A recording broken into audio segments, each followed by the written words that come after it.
ചേട്ടാ, ചേട്ടൻ്റെ ഒരു ഫ്രണ്ട് ഇല്ലേ ബിനോയ് എന്ന് പറഞ്ഞ ചേട്ടൻ്റെ കൂടെ പഠിച്ചത്? അയാൾ രണ്ടാമത് മാരേജ് ചെയ്തെന്ന് പറഞ്ഞു.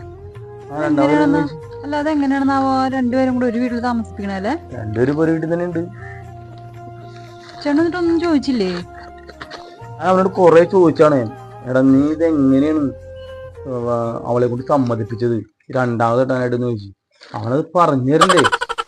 എന്തോരം ചോദിക്കാൻ പറ്റിയൊരു മനുഷ്യല്ലേ ഇത്. ഞാൻ ഇപ്പൊ അവിടെ മിണ്ടാനുള്ള കാരണം. ഇവിടെ നോക്കിയേ, രണ്ടാമത് കെട്ടണോ അല്ലേ?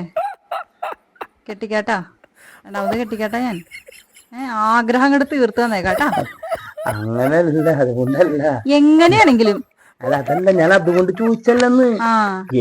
എങ്ങനെയാണ് ചോദിക്കണ്ട, വേണ്ടെന്നേ ചോദിക്കണ്ട. ഞാനൊന്നും അത് അറിഞ്ഞിട്ട് അവന് ഉപദേശിക്കാൻ പാടാ. ഞാൻ കെട്ടിക്കാട്ടാ, ഞാൻ കെട്ടിക്കാൻ നിന്റെ ആഗ്രഹം ഞാൻ തീർത്തരാട്ടാ അങ്ങോട്ട്.